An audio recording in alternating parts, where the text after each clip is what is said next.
Perfect, perfect.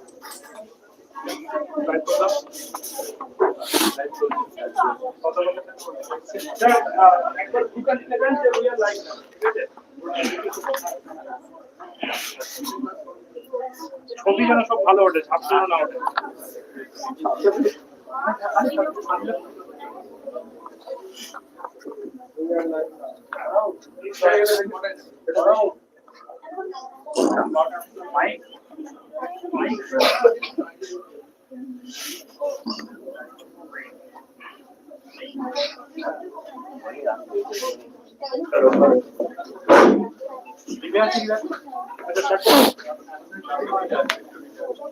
শুরু করবে ওই সোনাতে রাখছে 5 মিনিট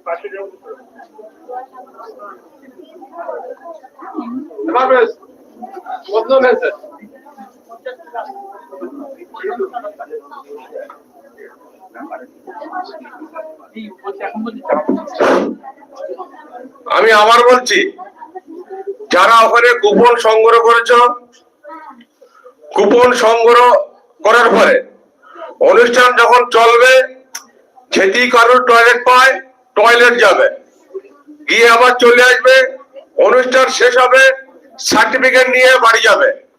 এবং আজকের এই রেকর্ড তোমাদের ভবিষ্যতের কাজে লাগবে।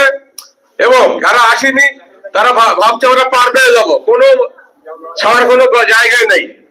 কেননা এখানে আমরা নোটিশ দিয়ে অটোমেটিক অনলাইন খুলে দেখতে হবে, প্রত্যেকের নাম দেওয়া আছে এবং রোল নম্বর দেওয়া আছে। যে এদেরকে বেলা এখন 8টি বলা হয়েছিল, এখনো দেখছি মানে 12টায়।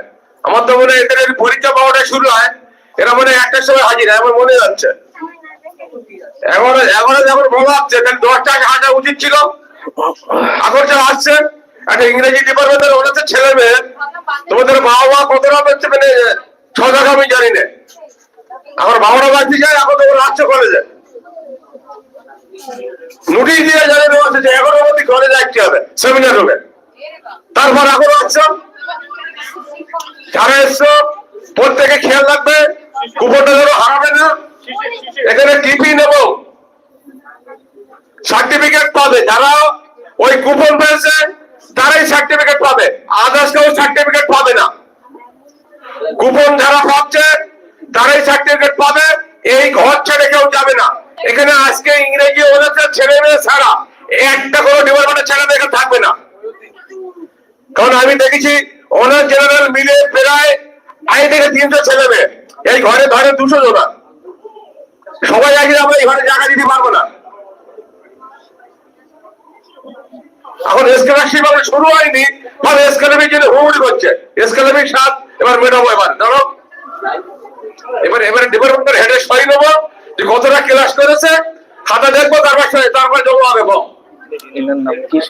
স্কলারশিপ হবে পরিষ্কার বলা আছে 75% না দিকে সেখানে স্কলারশিপ না পায়।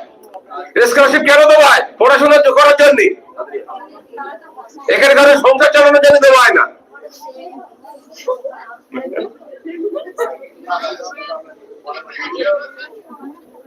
যাদের নাম এন্ট্রি গেছে ভিতরে সামনে চলে এসো। যাদের নাম এই এনসিসি ওই সাইডটা বসো, ওপরে ওই সাইডে বসো। আচ্ছা 35 মিনিটই বলবো আমি। না না এই আসুক 35 এনএসএস এসছে, এনএসএস থেকে কেউ এসছে? এনএসএস এই তাড়াতাড়ি রেজিস্ট্রেশন করে বসো। কোন আসতে বলা হয়েছে নোটিশ দিয়ে তোমরা অনার্স নিয়ে পড়ো, তোমাদের 11টা বললি তোমাদের 10টা হাজিরা দিতে হবে, আর এখন 12টা বাজে 20 মিনিট বাকি। স্যার যাবেন তবে মনে হচ্ছে কোনো 10 ফেল করেছে।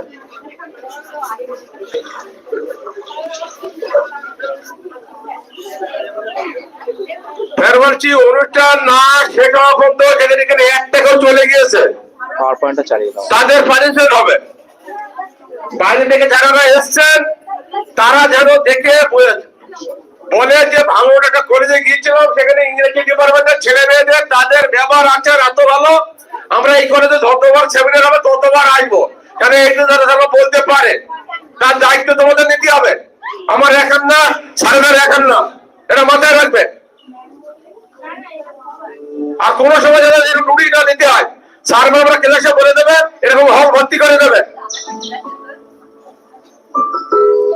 আমি দায়িত্ব নিয়ে বলছি, যারা তোমার এই ছেলেমেয়েরা আসছো, তোমাদের যে কলেজের যে নম্বর, স্যার বাবরা নিশ্চয়ই তোমাদের ভাববে। তোমরাই আমাদের কলেজের সম্পদ। ছাত্রছাত্রী ছাড়া অনুষ্ঠান হয় না। কাদের জন্য অনুষ্ঠান?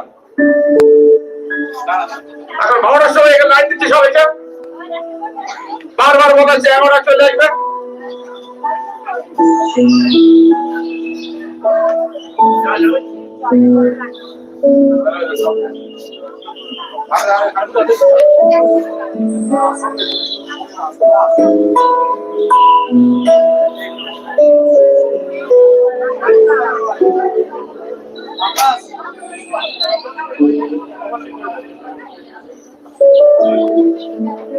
এই যারা রেজিস্ট্রেশন করছো তাড়াতাড়ি চলে এসো।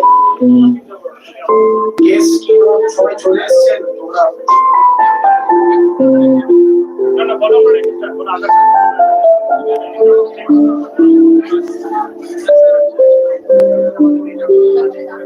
কোনো অসুবিধা নেই।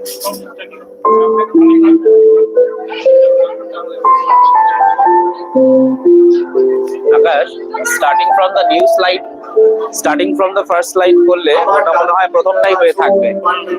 Broad বড় করে দাও। Be very cautious. The program is going to start soon. So, hey, live mode is on. And Shishi, where is the camera, phone, etc.? I didn't see much of the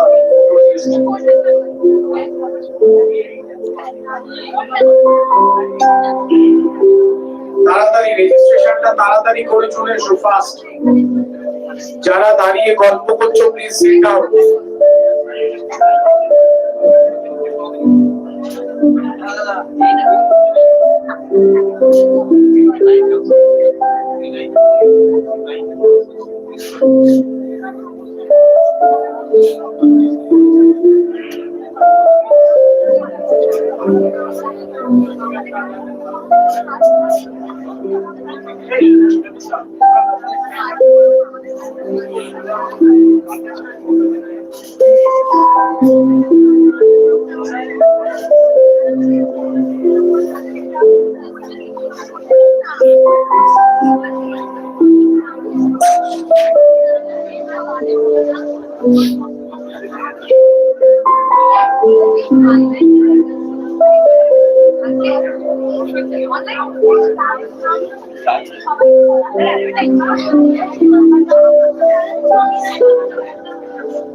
Hello everybody.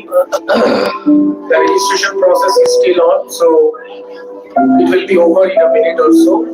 But we are here to start the program right now. So I welcome everybody.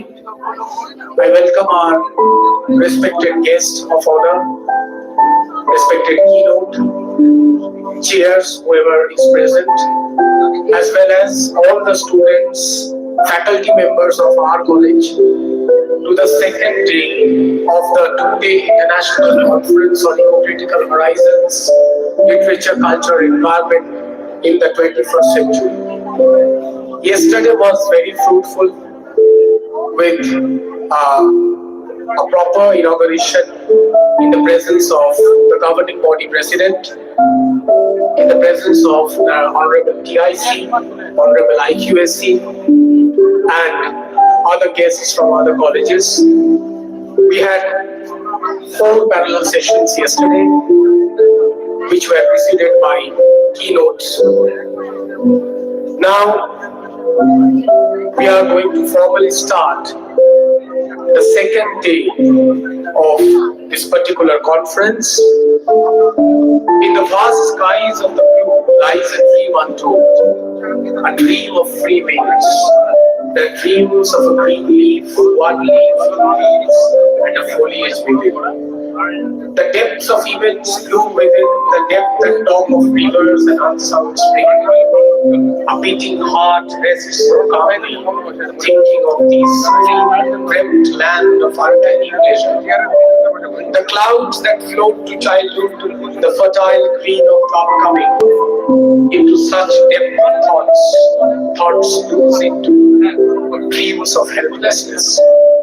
The thought of roots encumber, the cry of the roots encumber. Nature, whether in or out of us, always gives us something to think on. And this poem came right away from my heart, thinking today of what to say. So, with this little, gift to all of you, I'm Dr. Deepthun Mukherjee from the Department of English, Mandal. I welcome you all, and I would like to welcome on stage Dr. Pranab Mandal, Assistant Professor, Department of English, Ecocriticism Residential College, Narendrapur, who is our first keynote. Sir, please come. I also welcome Dr. Pranab, sir, Head of the Department, English, on stage. Moreover, our head clerk, beloved head clerk, please act for to stage. Formally, shuru kore di on stage.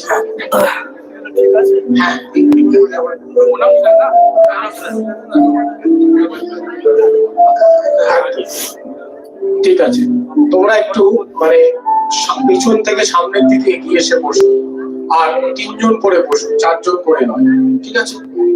3 জন করে বসো একটা জায়গাতে, তাহলে একটু আমাদের জায়গাটা দেখাতে ফটোতে সুবিধা হবে। একটু 3 জন করে বসো, 3 জন করে বসো। So, first we would like to welcome our guest. আমরা সবাইকে আপন করে নেব আমাদের কলেজের হয়ে, আমার মহাবিদ্যালয়ের হয়ে। আমি ছাত্রছাত্রীদের বলবো আমরা আমাদের যে বরণ, হ্যাঁ রেডি, ঠিক আছে। তো প্রথমেই আমরা বরণ করে নিচ্ছি। আমাদের মধ্যে এসে উপস্থিত হয়েছে doctor Pranab Kumar Mandal, assistant professor, department of English. উনি Ramakrishna mission residential college, Narendrapur থেকে এসেছেন। অনেকক্ষণ হয়েছে এসেছেন, এসে অপেক্ষা করছেন। আমরা স্যারকে বরণ করে দেবো। বরণ করে নিচ্ছে সুমাইয়া এবং রূপালী, ইংরেজি বিভাগের ছাত্রী। স্যার একটু উঠে দাঁড়ান। উত্তরীয় পড়িয়ে বরণ করে নিচ্ছে সুমাইয়া। সবাই একটু হাততালি দেবেন। Sir will speak on visual media ecologies, communication, consciousness and care. আমরা স্যারের কথা শুনবো, সমৃদ্ধ হব। And as a symbol of thankfulness, we always try to gift a plant to our guest. আমরা অনুরোধ করব আমাদের মঞ্চে যারা বসে আছেন, আমাদের এই গাছে একটু জল দিয়ে আজকের অনুষ্ঠানের সূচনা করতে। অনুষ্ঠানের শুভ সূচনা গতকাল হয়ে গেছে, তাও আজকে আবার এই গাছটা একটু জল পাক, বোধ হয় এর থেকে একটা অভ্যাস তৈরি হয় গাছে জল দেওয়া, যারা আমরা অনেক সময় ভুলে যাই গাছ লাগানো। গ্রিন কতটা ইম্পর্টেন্ট আমাদের মধ্যে। আমার ভাতৃসম ফ্যাকাল্টি আকাশ বিশ্বাসও আছেন, আমার সাথে আছেন সায়ন্তনীতে ইংরেজি বিভাগের অধ্যাপিকা জগবন্ধু সরকার স্যার আসবেন। উনি এখনো এসে পৌঁছননি, মায়ের খুব শরীর খারাপ। গাছে জল দিয়ে আমরা আজকের অনুষ্ঠানের শুভ সূচনা করছি। বড়বাবু পিছনে দাঁড়িয়ে আছে। এটা খুবই সিম্বলিক একটি বিষয়, যেটা আমাদের কলেজ থেকে সবসময় আমার মনে হয় অনেক জায়গাতেই এটা প্র্যাকটিস করা হয়। And it talks a lot about how we think, and we try to think green in the digital age. এটা আকাশের বইয়ের টাইটেল, কালকে এখানে লঞ্চ হয়েছে। এরপর আমি অতিথিরা একটু মঞ্চে চলে আসবেন। এরপর আমি আমাদের বিভাগীয় প্রধান ডক্টর তথাগত দাস স্যারকে ওয়েলকাম অ্যাড্রেস দেওয়ার জন্য অনুরোধ করব।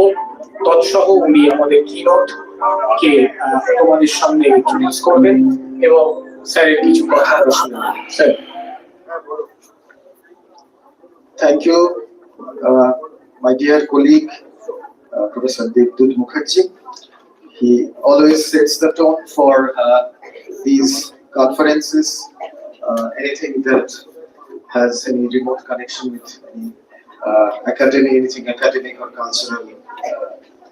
So let me first wish you a very good morning. This is the second day of our two-day international conference on ecocritical horizons. The title was given yesterday, so you all know. I welcome you again to the proceedings on the second day today.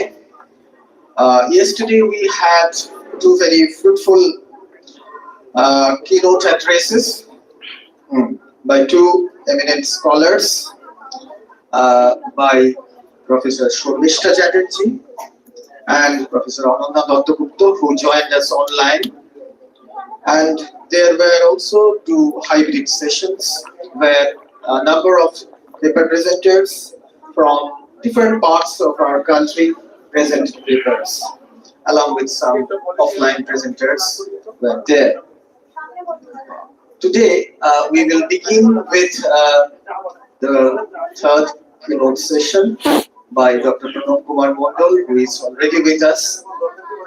I welcome him warmly for accepting our invitation, and it is an honor to have him here. I also would like to welcome, if I don't know whether our second keynote speaker from Thailand, Dr. Vasini, is tuned in. I'd like to welcome her also. She will be presenting her paper in the post-lunch session. So we are also eagerly waiting for that. There would be two parallel sessions. Our chairpersons would be arriving shortly, and also the paper presenters who are waiting online, they will also join us. So also our colleagues from different departments, some of them are here. I welcome them, along with the MTS and our head clerk, Mr. Kuntushali, who always manages everything and makes things easier for us. Our TIC ma'am and IQAC coordinator, Professor Somnath Mandal, they are on their way. They will also join us shortly. So obviously, when they arrive, we'll also welcome them. With this short speech, I would now go on to introduce our keynote speaker, Dr. Pranab Kumar Mandal. Dr. Pranab Kumar Mandal is an assistant professor at the Department of English, Ramakrishna Mission Residential College, Narendrapur. This is under the University of Calcutta. He primarily works in the areas of applied theatre, ecological performance, and environmental humanities.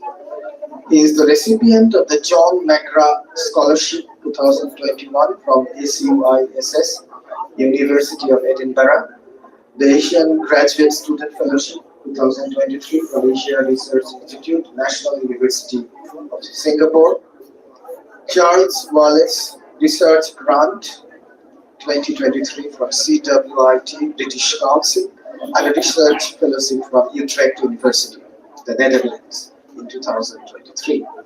His writings have been published or accepted for publication in several journals such as Theatre Research International, Asian Theatre Journal, Theatre, Dance and Performance, Training, and South Asian Review. His edited book, The Grassroots Play, People, Place, and Performance in Indian Theatre, is forthcoming from Peter Lang in next year, that is 2026. With this introduction, sir, I welcome you once again, and please, you can start your session. Hello, welcome everyone. Good morning.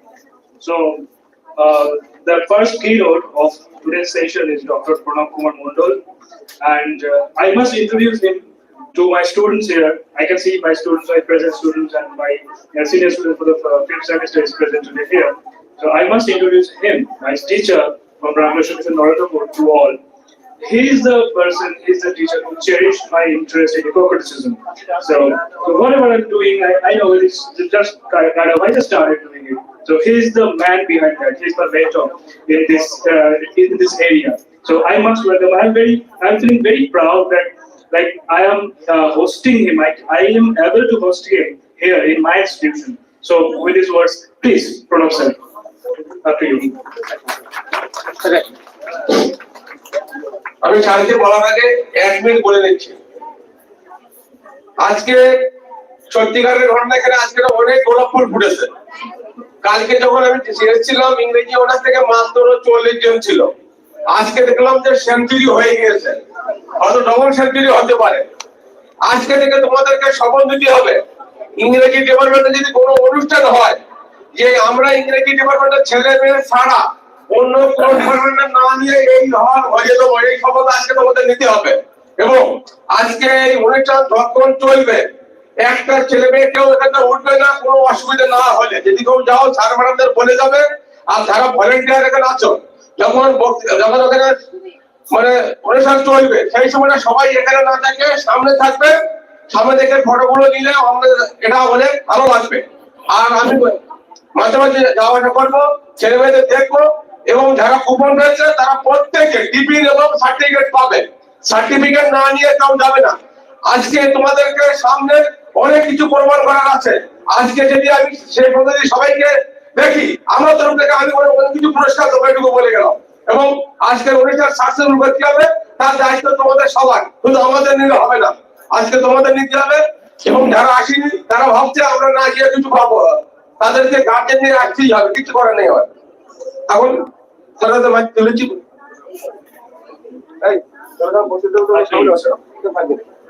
এটা চলবে তো না? এটা for YouTube only, তাই?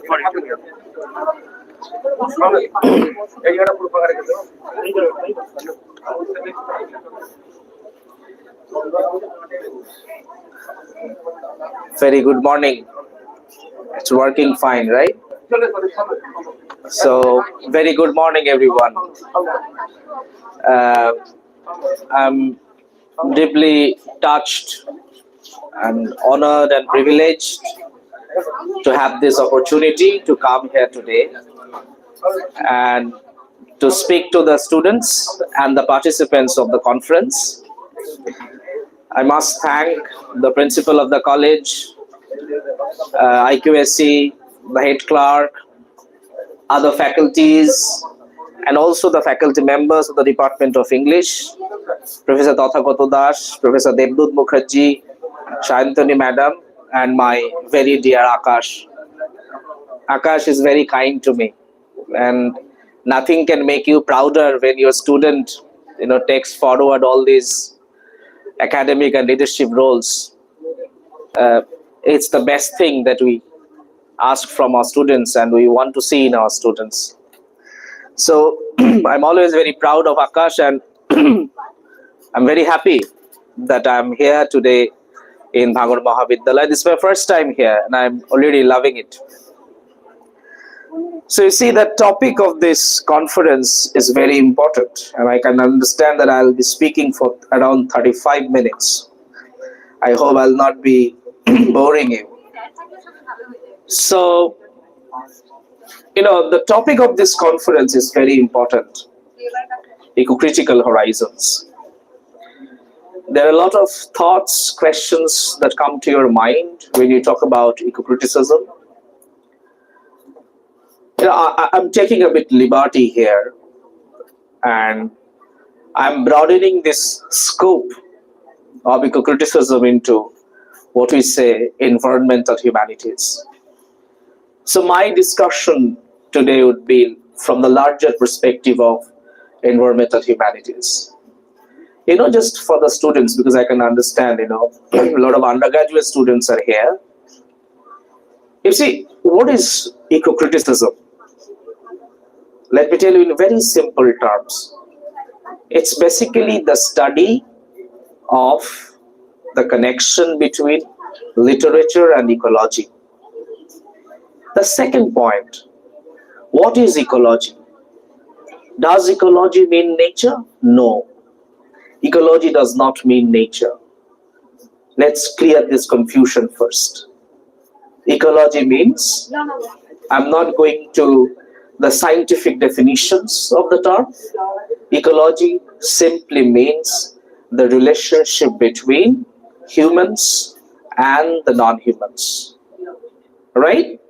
So when we will be talking about, I'll be talking about throughout this discussion, many often you will come across this term ecology. So don't confuse this with nature.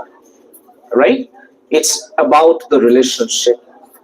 Because, problem is nature and humans, or humans and non-humans, are not exclusive terms.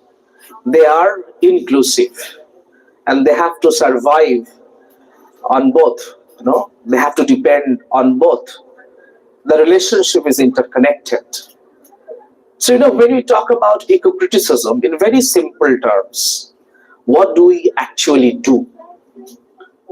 When we talk about eco-criticism, we simply try to highlight that ecology is about coexistence. It's about an interconnected feeling with the natural world, and both humans and non-humans must depend on each other, must care for each other to survive on this planet. So, as I was saying, I've taken a bit liberty to talk broadly from the environmental humanities. Let me tell you the rationale behind choosing this topic. I was going through the submissions, I was going through the titles of the papers, and I found that the least number of submissions fall in this area. So I thought that, and because Akash was very kind to me, he told me that you must address the participants and the students of our college towards new understandings of ecological studies, ecological criticisms. So I thought that I must, at least I must do something which is less explored, not only in this conference, I can tell you, but also across the conferences on ecological studies across the globe. So I'll be exploring largely I'll be exploring visual media ecologies. My argument would be the same. When I'm talking about visual media ecologies, what exactly do I imply? I'll be also looking at storytelling. Because if literature is known for storytelling, I'll be looking at, particularly if ecological literature is about ecological storytelling, I'll be looking at ecological storytelling in different visual media forms. That will not only give you a new approach to the overall environmental humanities studies, but also maybe some thoughts for the researchers today about how they can pursue researches in these areas. Okay? So these are some of the broader questions that my discussion wants to address. What role does environmental humanities play in this era of the Anthropocene? Can ecological storytelling heal environmental trauma? Can visual media mediate ecological consciousness? And finally, can visual media save the planet? When I'm saying visual media, what do I exactly mean? When I'm saying visual media, it's very simple. Simply, when a communication happens through visual elements. It can be images, can be pictures, it can be anything that you watch on your phone, mobile phone, laptop, right? Screens, or any poster, anything. So there are various different forms and signifiers of visual media. I've given you some examples here. For example, static visual media. It can be photograph, it can be painting, poster, comics, graphic novels. Moving visual media, films and movies, television shows, animation videos, and digital and interactive visual media. It could be website, it could be social media, it could be Facebook Reels, YouTube Shorts, and video games.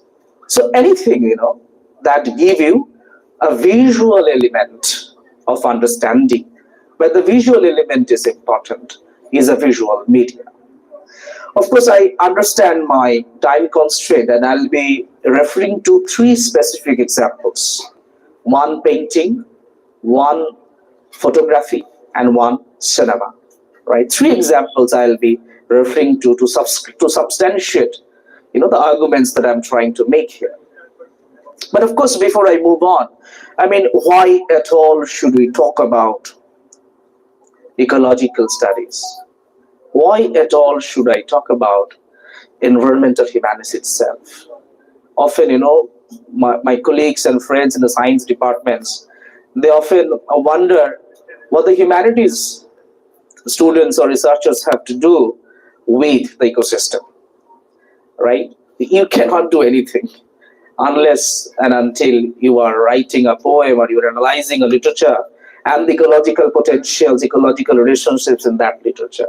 That is only our limitation. But whenever I am from humanities, I'm from arts. I did my HS in arts category, not science. So when I look into environmental humanities, the whole ecological trauma, tension, catastrophe, whatever is there, I bring in my humanities discipline, humanities research, humanities background into it. And let me tell you, humanities matter. When it comes to ecological preservations, humanities definitely matter. That's what we believe, that's what we preach.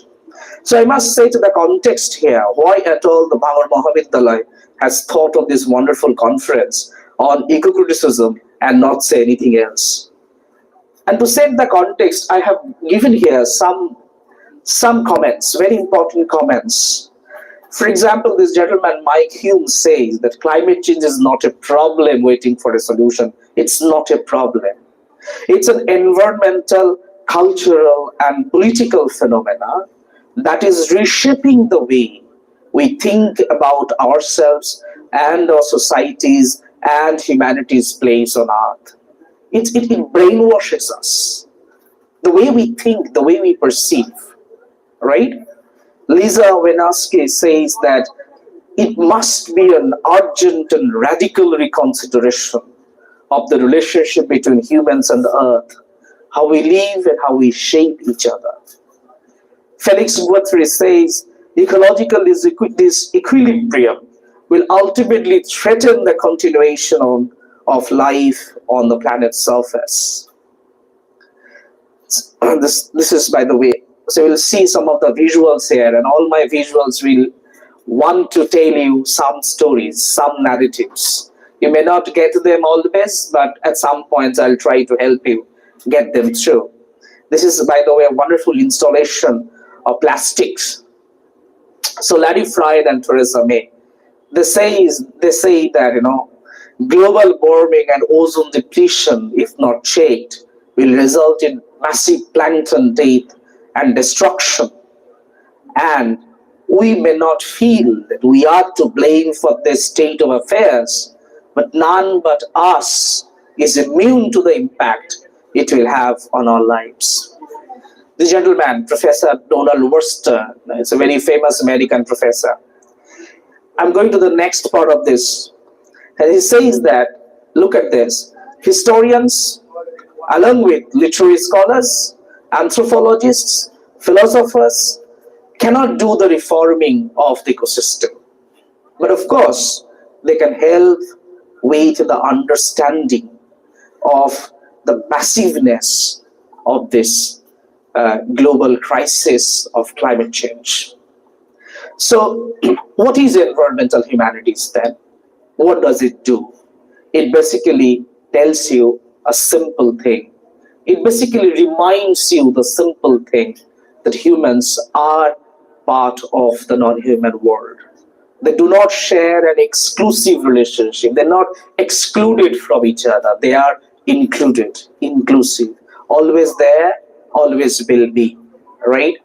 The nature is not enormous pool of resources, and certainly not an eco-factory that provides raw materials for the capitalist growth of the world. Environmental humanities highlight that humans must stop considering nature as its subject, a commodity or a factory that supplies the essentials for human survival, right? So I'll come to Glenn Love. He was the former president of Western Literary Association. These literary associations are, by the way, very important in formulating these kinds of discourses. So he makes a very important point here, that the most important function of literature today is to redirect human consciousness to a full consideration of its place in a threatened natural world. So let me highlight, the consciousness is the most important task of literature studies. The consciousness is the most important, objective of storytelling as a literary form, as a cultural form, as a historical form. So not only consciousness, it connects directly with what this gentleman, Timothy Morton, says as ecological thought. It's very important. It's very nicely articulated term, ecological thought. And he says that it must be promoted through art, philosophy, literature, music, culture, to disseminate that. What I said earlier, ecology includes all the ways we imagine how we live together. Ecology is profoundly about, coexistence. So the most important thing that I've highlighted here, and I'm gradually going towards my visual media ecologies, simply as a form that mediate ecological thought, as a form that evoke ecological consciousness. All right? So consciousness raising, is the most important part. Any eco-criticism conference is actually incomplete without a reference to this lady, Cheryl Glotfelty. She is a professor at the University of Nevada, Reno. She was one of the pioneering scholars who promoted this study, but at that time she was a student. She was a graduate student. She was a PhD student. So in 1994, they wrote, the members of the Western Literary Association, they wrote some position papers on what is eco-criticism. And it was this lady, by the way, let me tell you, that she emphasized that we must standardize a term for ecological studies, that is eco-criticism. So if we talk about eco-criticism today, it is because of this lady. She emphasized, she convinced all the members. She was a PhD student. And imagine the members were very senior scholars, professors. So she convinced everybody that, please, let us stick to one standard term. And let's not talk about, whole lot of different terms. Somebody says ecological literature, some say literary ecology. There are different expressions. So if we talk about eco-criticism in a very standardized critical discourse today, it's for this lady. And what does she tell us? She lists, a lot of questions, around 10, 12 questions. I've selected only a few here for you. She says that when you read something, when you see something, because for my case it's visually media ecology, you have to see it. In literature, you have to read it. So when you are doing it, ask yourself some of these questions. What are the ecological potentials inherent in that particular text? Okay? For example, how is nature represented in the sonnet? For the students, if you want to engage in any ecological study, maybe these are some small questions that you can ask yourself. For example, is there an ecological relationship developed in this particular sonnet? What role does the physical setting play in the plot of the novel? Are the values expressed in the play consistent with ecological wisdom? There are some of the questions I'll skip because it's not my focus here. And I must tell you, another person, same conference, he talked about Scott Slovik. He's a very legendary figure now. He teaches at the University of Idaho in the United States. So he suggested 4 strategies for ecocritics. One is storytelling, second is values, third communication, and fourth content. These 4 strategies, if you want to engage in literary criticism from an ecological lens. And they say that it's it's about values, it's about stories, how we can change the world's ecosystem, or how humanities scholars can apply themselves towards an ecological understanding, proper ecological understanding of the conflicts going on across the globe. So fine, I'm okay with this. Now coming directly to my discussion, why visual media and why does it matter? Why have I chosen visual media today, and why exactly does it matter? You know, in ecocritical studies, ecological studies, there can be 3 basic ways you can use visual media as your approach to ecological studies. Number 1, as cultural texts that communicate ecological consciousness. So through symbols, there can be a symbol, there can be narratives and structures, there can be representations of gender, race, environment, and understanding of the cultural, historical, and ecological contexts in a particular thing that you were watching, perhaps. It can be your tool for understanding the society. For example, the social values, the political ideologies, the ecological consciousness, historical memory. For example, how a certain environmental policy is taken up by a government, or how a certain river is ignored by a government, right? Because we talk about air pollution today in Kolkata, Bombay, and Delhi. So, the quality of toxic air is very problematic for us. So when we do it, when we see a picture, I'll show you one image later on. What we think is that, what does this picture tell us about air toxicity, right? And of course, you can take it as as a methodology to understand visual ethnography. I'm not detailing these things. If you're interested, tell me after the discussion. I'll be happy to discuss with you. Digital storytelling, digital environmental humanities, and performance documentation. Why visual media is important? Because visual media helps us when our perception reaches its limit. When media documents environmental catastrophes for us to experience from any part of the world. When glaciers melt, species extinct, the air becomes toxic, river gets polluted, forests get cut across the world, indigenous peoples are forcefully dislocated. How do we know them? How do we analyze them? How do we learn from them?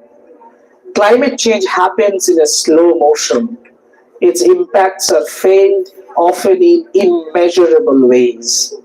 Visual media helps us when our perception reaches its limits. It makes the crisis tangible to us. Through paintings, photographs, films, it makes the planetary crisis all the more real and believable to us. How do you know the air is toxic in Delhi without an image of that, without a video of that, without a documentation of that? So visual media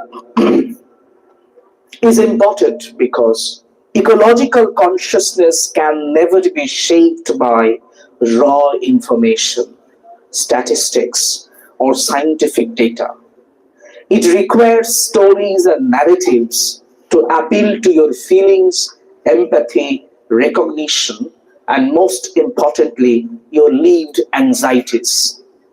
Scientific charts may tell us that glaciers are melting, but an image of a lonely polar bear growling amidst the melting ice may evoke our empathy for its suffering. So they help us to experience places we have never been, species we have never seen, and futures we may be able to change with our actions and commitments. So visual media helps us connect with the more than human world, which are real, sensory, multimodal, and inclusive terms. It creates different forms of encounters between us. It reminds us that sustainability is not just a scientific objective. It's not domain of the science alone. It teaches us that sustainability problems are deep down ethical, moral, cultural, historical, and emotive problems. Through images, stories, and shared visual experiences, we imagine. Imagination is important.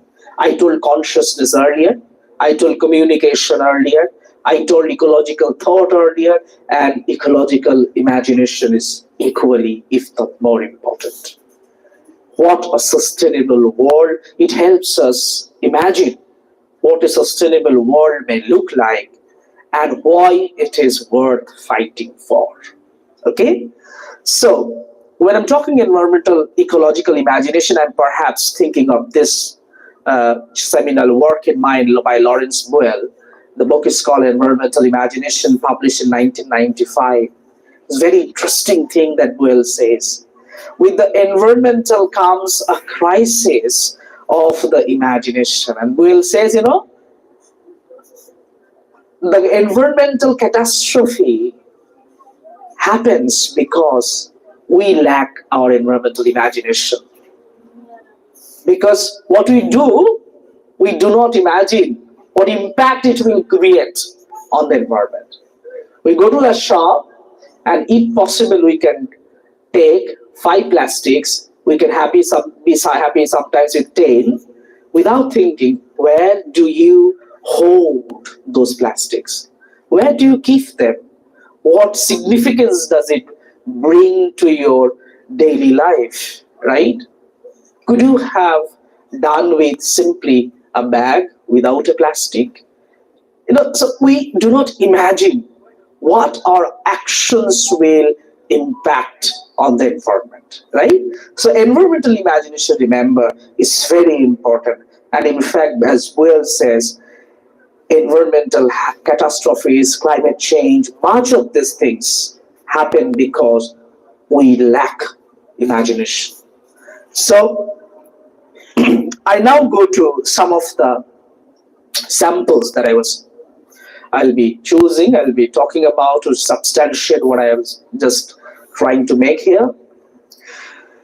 So many of those, you can find a pattern here, and many of the paintings that I have shown in my earlier slides are basically tribal art called Gond art. All those visuals, and I tell you earlier, many of the visuals I have been showing right throughout till this point, they're basically Gond art, paintings done by a tribal community in Madhya Pradesh. So it was pioneered by this gentleman, Jangar Singh Sham, in the Gond Hill village of Pathangarh, which is situated in the south Narmada River in eastern Madhya Pradesh. Tree is their symbol, is the main symbol. And they connect trees with stories, concepts, metaphors. So every element in the natural world, it can be trees, it can be animals, mountains, rivers, everything is understood from a very animistic perspective. All right? Animism is when you see certain kind of spirit or godliness in any form of the nature. You worship, let's say, a tree as a holy tree, as a god. You worship, let's say, you believe that this tree possesses spirits. So you go to that particular spirit, you go to a particular place in a forest to worship. Okay? So they believe, these are called animist beliefs. All indigenous tribal communities have these kinds of animist beliefs, right?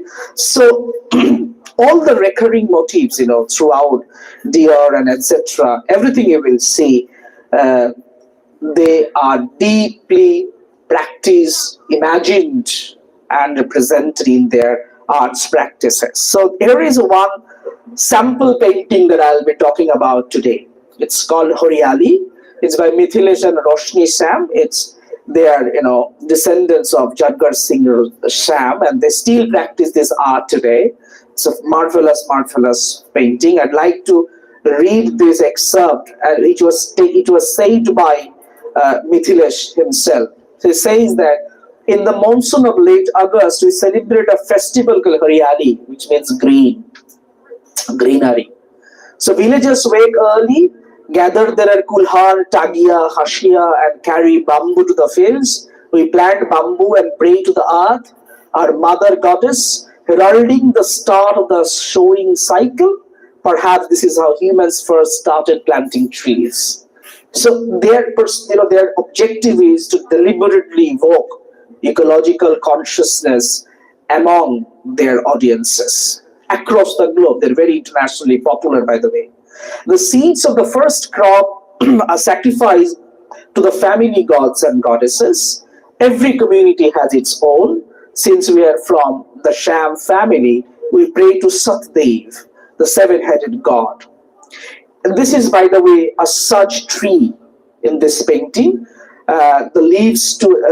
It giving its leaves to a person and blessing his home with wealth and prosperity.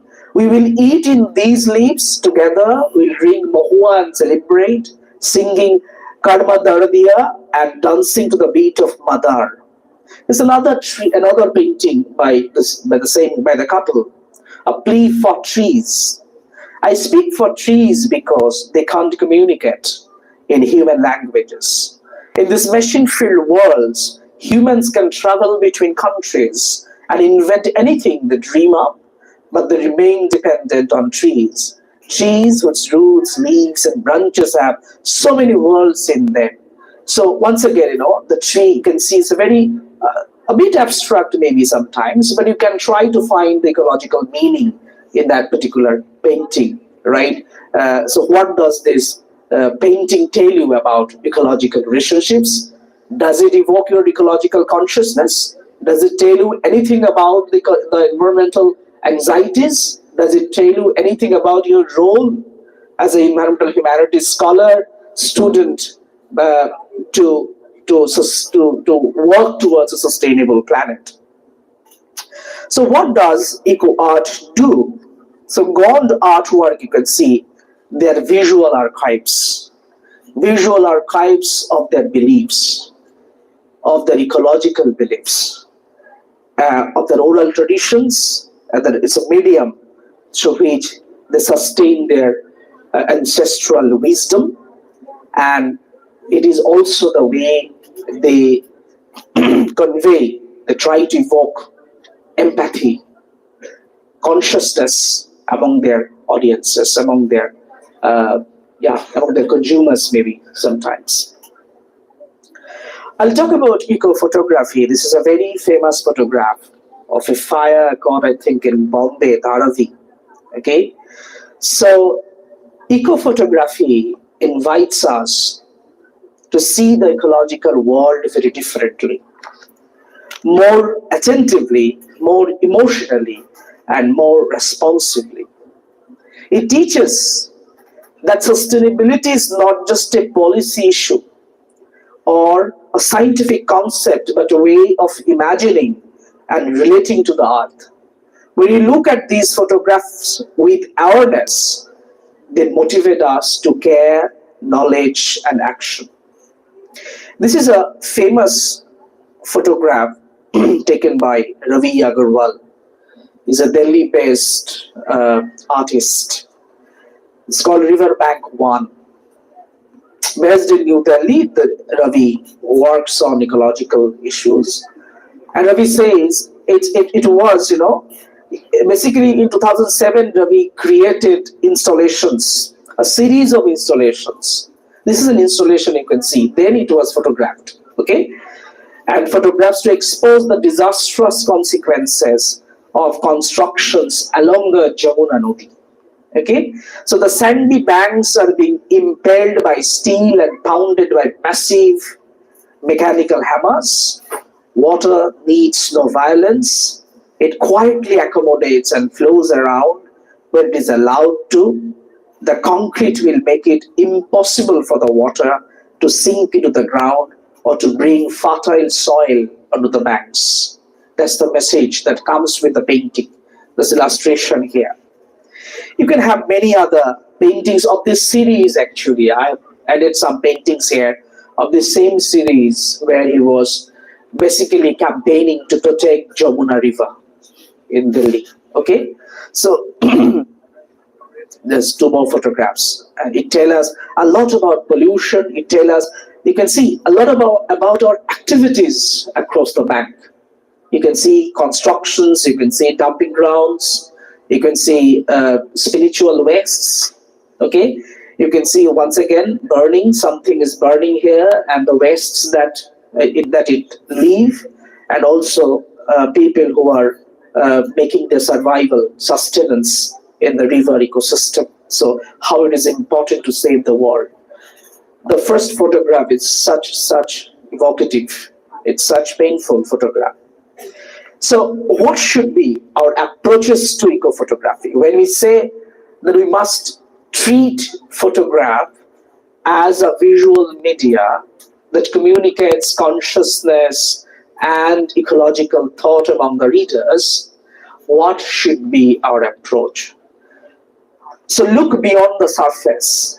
Ask what story the image is telling.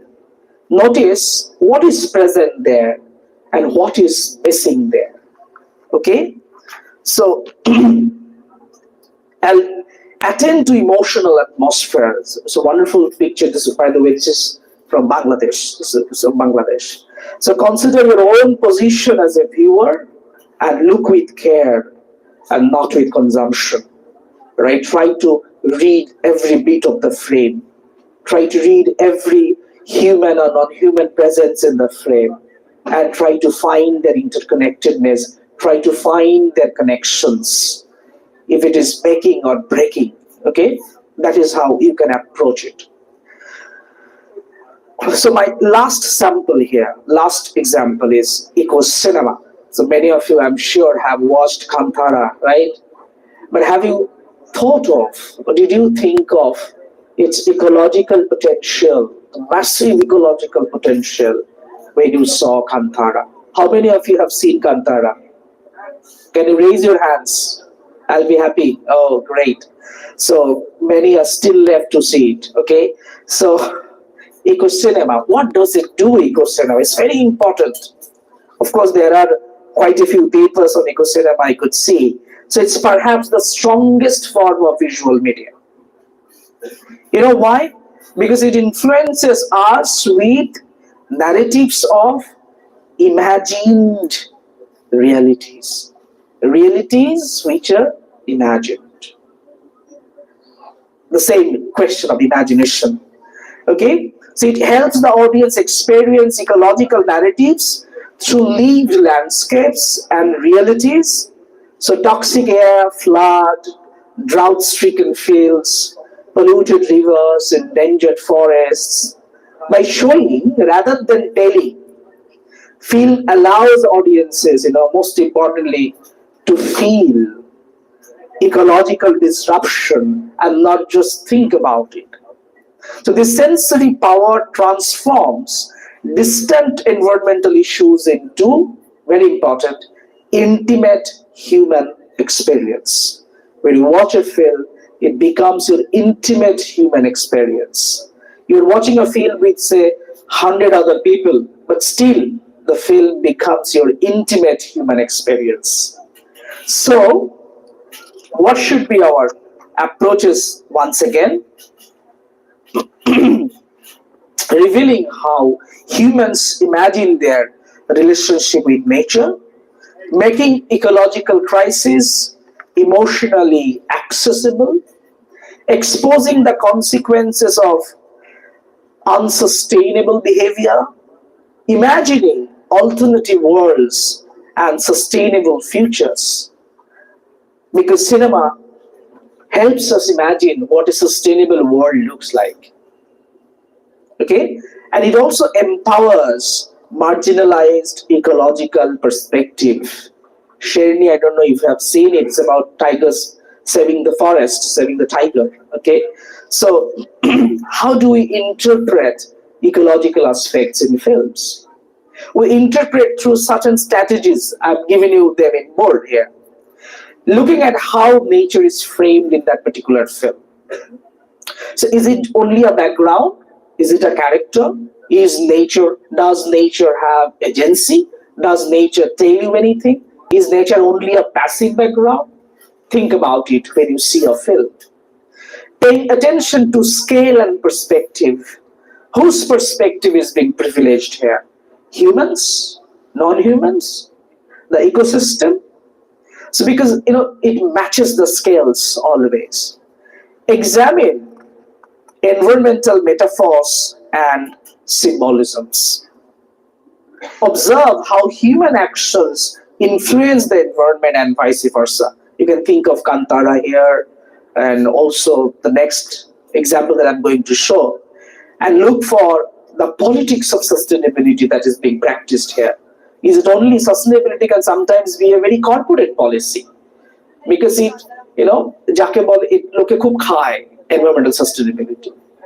From funders to policy makers, everybody. So is it relating to their political gains only? So anyway, these are some of the questions. Who resists it? Who suffers it? These are the questions you must ask yourself. Okay? And I'm sure many of you have seen this Avatar, right? I think the next one is coming up. Understand the emotions in the films, the awe, grief, fear, hope. What is the predominant emotion in connection with the ecosystem? Consider what futures the film invites us to imagine, right? So this is one very, very, very important piece of eco-cinema in Indian history, Karvi Hawa. This is about, toxic air. So ecological consciousness by making climate change visible through the everyday struggles of farmers facing drought, crop loss, date, stark visuals of barren landscapes and failing monsoons turn an abstract crisis into a lived emotional reality. All right?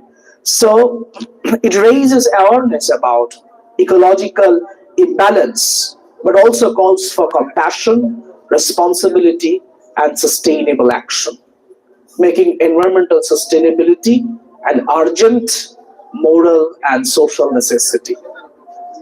So, I'd like to conclude here with some takeaway points about visual media ecologies, what visual media does to our environmental humanities study and research overall. So visual media, whether tribal paintings, environmental photography, or films like Karvi Hawa, acts as a powerful mediator of ecological consciousness by making the environmental world both visible and emotionally resonant. Through images, symbols, and narratives, visual media reveals the fragile interdependence between humans and nature, turning ecological crisis from a distant abstractions into a lived realities. It exposes the consequences of unsustainable practices while also preserving indigenous ecological wisdom and imagining more harmonious futures. By engaging viewers not only intellectually but sensorily and ethically, visual media cultivates a deeper awareness of environmental vulnerability and inspires a sense of responsibility among us towards the planet. And finally, ultimately, it encourages societies to rethink the relationship with the earth and to envision sustainability not merely as a policy goal, but as a shared moral commitment to collective survival and ecological care. Thank you. Thank you so much.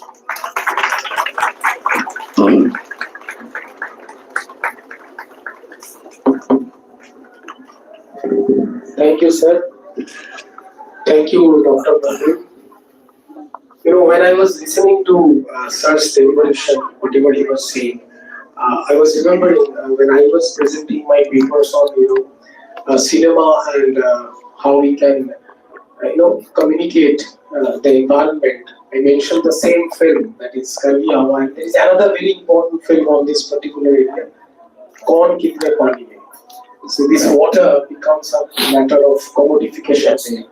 And I was also remembering a song, a much acclaimed movie, but not a very popular movie. The name of the movie is Rockstar, where there is a song, named Sadda Haq. So there is a particular line, nature ke rakshak, main hi hu nature. So even the human beings, sir was talking about the problematics of representation in this particular paper. So human beings are also somewhere getting misrepresented in this discussion of the Anthropocene, as well as who to represent and what to counter at the same time. So a very interesting paper from Sir's end, and we are much obliged to have him. And I hope the students who have listened carefully have got enlightened with whatever he has presented in front of you. So before I move on to the panel sessions, I must welcome three very important persons on stage. Respected teacher in charge, Sir Mandal. Ma'am, please, first you come on stage and get what you have heard. Okay, yes. Because this is from this class. Okay.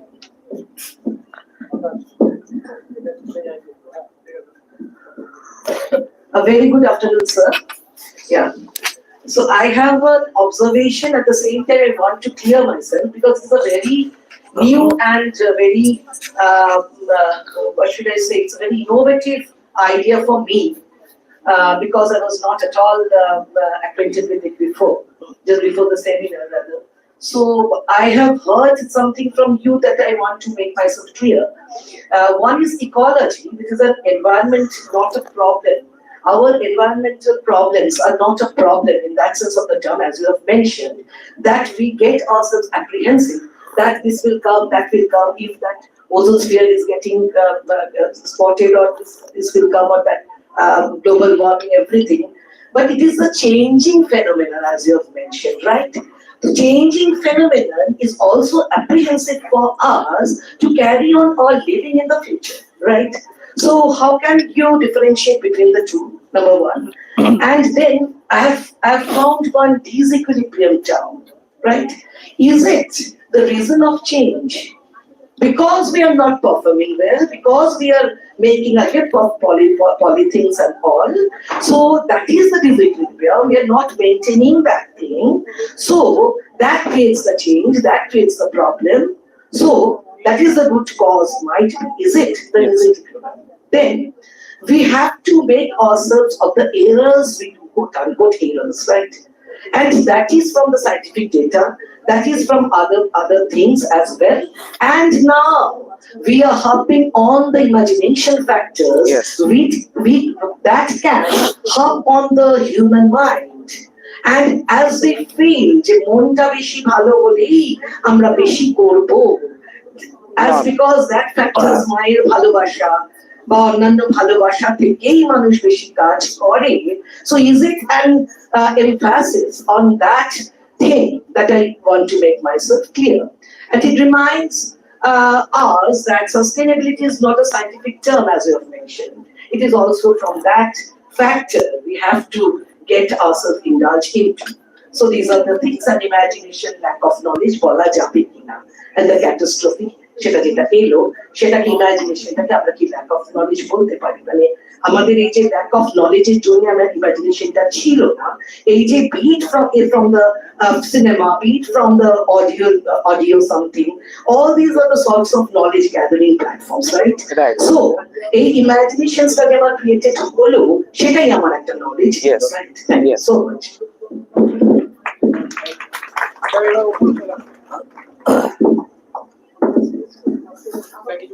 Oh yes, thank you, ma'am. I mean, I'm very happy that you listened to it with so care. Okay, thank you so much. So, she's absolutely right. You know, she highlighted a very important point, which I think I missed, about knowledge. Sometimes, if you do not have knowledge, you fail to imagine. Right, the imagination will not come, and that's where visual media steps in. It gives you that knowledge to understand your position, as well as to imagine what role you can play to change climate change or to change this catastrophe, right? So ma'am was very, very right in pointing out the significance of ecological knowledge, because often we are not aware what we are doing. So how can we be aware, right? And what ma'am was saying, of course, I believe definitely that this ecological understandings, research, everything is very much scientific. Science should be there, because without those statistics, we can never understand that 1.5 mm of sea level rise will drown us. Literature cannot tell you that. The science has to tell us that 1.5 mm of sea level will drown you right here. So that comes from our scientific data. What I say, as humanities scholars, we cannot provide scientific data, right? We do not understand geotagging, geomapping, and all these things. What can we do? We take the data, we have to go as much scientific as possible. Don't just say that air is toxic. At some cases, you have to say that air is toxic by that unit. It had to be that unit for a safer environment, and now it is that unit. And those factors play here to make it toxic to that level. So science is important. And let me tell you, if you read deep down all the ecological criticisms, ma'am, they go deeper into scientific understandings. And this is another avenue. So Yes, of course. Even when you are a humanities, you are from humanities, Yeah. your responsibility does not end there. No. Know as much as the scientific parameters as possible, apply them to your humanities research, see how you can evoke ecological thought, consciousness, imagination, so that you can change the world, right? Thank you, ma'am. Thank you so much. Yes, and I was also thinking, in foreign countries, there is a particular position that have come up, that has come up as environmental communicators. I mean, they communicate environment just the way we communicate language to students. So they communicate environment. So they are known as environmental communicators. People who go and speak like this, as well as set up awareness campaigns, etc. Okay, I must also take the pleasure to welcome on stage Honorable IQAC Professor Shobnath Mandal sir, and one of my very favorite persons, Dr. Nilupama Joseph sir. Please, Akbar Ashur, one of the senior faculty members, he is here. আমি ma'am সাধারণত কাজ করি theatre নিয়ে, থিয়েটারই আমার area, but আজকে এখানে আমি ভাবলাম যে স্টুডেন্টদের জন্য এমন একটা পার্সপেক্টিভ বলা দরকার যেটা নতুন, আমাকেও পড়াশোনা করতে হবে, আমি তো দেখলাম। Thank you so much. Right, thank you for making it. Respected IQAC Shobnath sir কে কথা বলার জন্য অনুরোধ করব, তারপরে আমরা প্যানেল সেশনে চলে যাব। That actually loves me. Good afternoon, everyone. আমি বাংলাতে বলি। আজকের keynote speaker Professor Dr. Pranab Kumar Mandal, my colleagues and the student.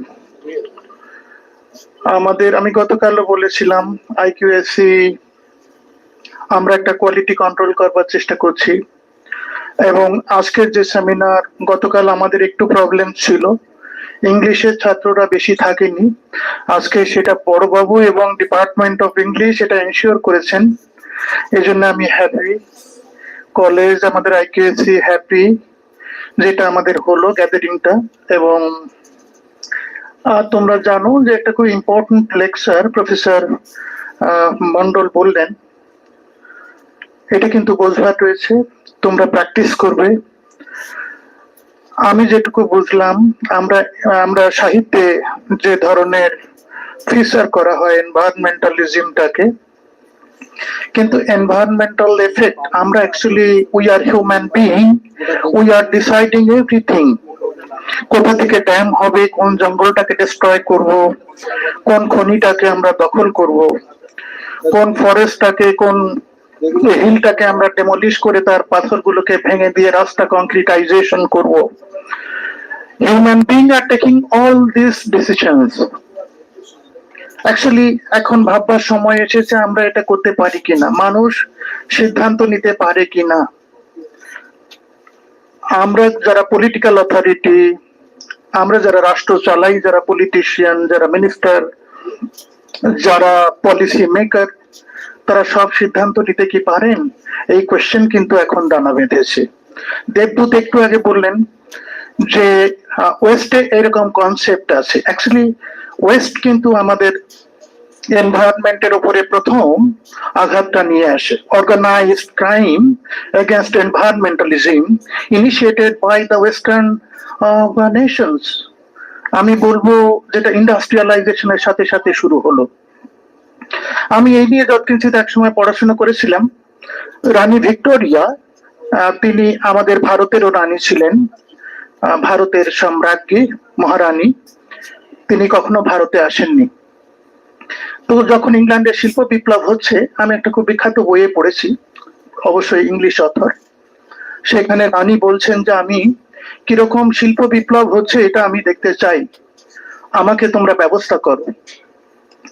তো বাকিংহাম প্যালেস থেকে তার কনভয় বেরোলো টেমস নদীর পার ধরে, এবং রানী দেখলেন, এবং রানী দেখবার পরে এসে সেটা রানী তার ডায়েরিতে নোট করলেন, যেটা এখন হিস্টোরিসাইজ করেছেন মেনি হিস্টোরিয়ানস, কারণ রানীর ওইসব অফিসিয়াল পেপারস ওগুলো অ্যাভেলেবল। তো রানী লিখছেন সেখানে যে আমি যা দেখলাম, আমি শুনেছিলাম ইংল্যান্ড পৃথিবীর সেরা ধনী হয়েছে এবং অফুরন্ত সম্পদ আসছে, কিন্তু আমি ভয়ঙ্কর দৃশ্য দেখেছি। আমি দেখছি যে গল গল করে পাইপ দিয়ে কালো জল আমার টেমস নদীতে পড়ছে, কারখানার জল। আমি যখন আমার কনভয় এগোচ্ছিল, আমি দেখছি চিমনি দিয়ে কালো ধোঁয়া বেরোচ্ছে। কিন্তু আমি কল্পনাই করিনি যে সম্পদ তো আসছিল, সুন্দর সম্পদ দেখতে কার না ভালো লাগে। এ তো ভয়ঙ্কর জিনিস দেখলাম, এটা কি সম্পদ, এটা আমি কিন্তু দেখতে চাইনি। How painful that was. এবং আমরা সকলেই জানি যে প্যারিস ক্লাইমেট এগ্রিমেন্ট খুবই গুরুত্বপূর্ণ 1915-এ। Paris climate agreement, Barack Obama American president, তিনি ফার্স্ট টাইম তিনি সই করলেন এই চুক্তিতে। বলা হলো যে 2 ডিগ্রি টেম্পারেচার আমাদের নামাতে হবে গোটা ওয়ার্ল্ডের। আমরা সকলেই জানি, ছাত্রদের বিশেষভাবে জানতে হবে যে তুমি যদি পৃথিবীর সম্পদশালী দেশ হও, তাহলে তুমি জানবে তুমি নাম্বার 1 পলিউটার।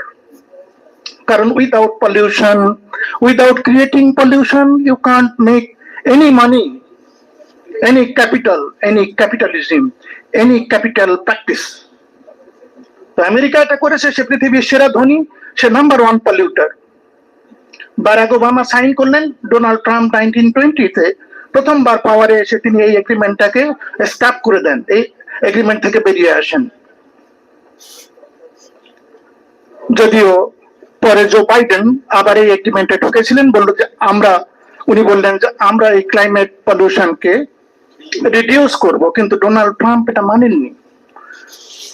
আমাদের প্রিয় ছাত্রছাত্রীদের, তোমরা স্যারের লেকচার শুনলে সাহিত্যে কিভাবে ফিচার হচ্ছে, সাহিত্যটা কিন্তু টপ লেভেলে থাকে, এটা একটা ক্লাসিক লেভেল।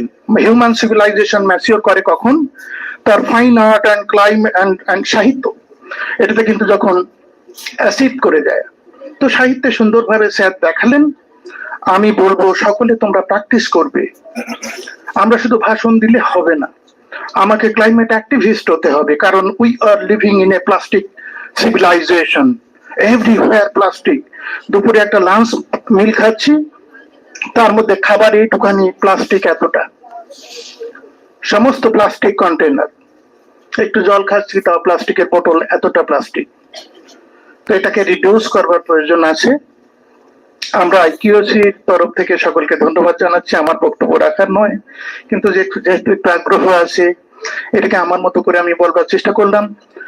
আকাশ বিশেষভাবে আমাদের জয়েন্ট কনভেনার, আকাশ আমায় বললো যে স্যার আমার স্যার এসছেন, we are welcoming you once again in our college.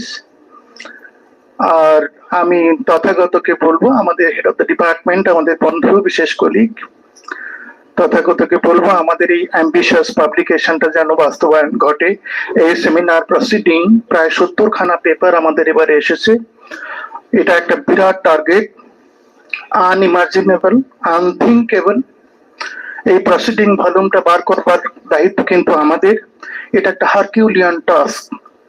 আমি আকাশ এবং আমি অবশ্যই আমাদের HOD sir Tathagata, doctor Tathagata Das, আমি তাদের এবং সমস্ত কলিগদের, ইংলিশ ডিপার্টমেন্টের দেবদূত, সায়ন্তনী, সকলকেই আমি অনুরোধ করব যে প্রত্যেকে স্পিকারের কাছ থেকে দায়িত্ব সহকারে কিন্তু আর্টিকেলটা নিতে হবে, রিটেন ম্যাটার, কারণ publication is a very difficult subject.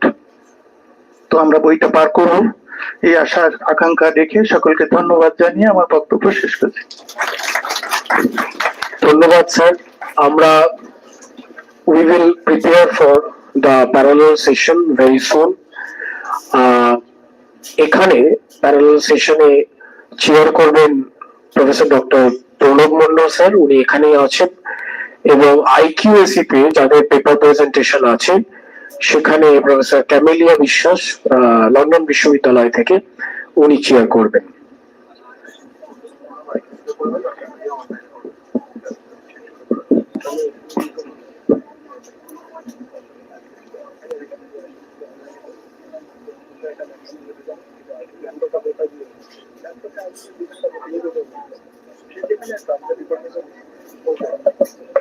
আচ্ছা, একটু পরিবর্তন আছে, এখানে কোনো সেশন হবে না, অফলাইনে যদি গেস্ট আসেন বা কিছু।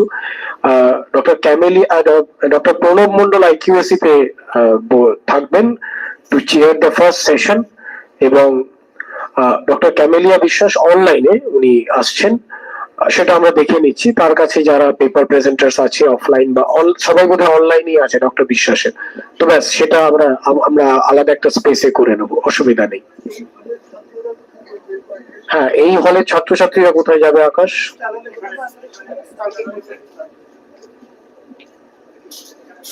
হ্যাঁ, সেখানে সেশনটা করা উচিত।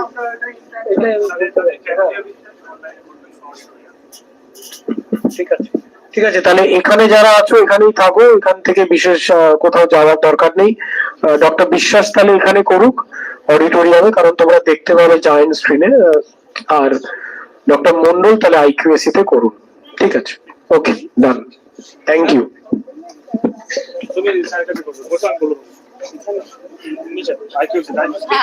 নির্মম স্যার কিছু বললেন না, এটাই একটা মুশকিল, বারবার বড় বলছেন না, সবসময় বললে হবে না। আপনি জানাতে হবে স্যার, একটু জানাতে হবে, এরকম বললে হবে না, তাহলে আমাকে সবাই কথা বলছে।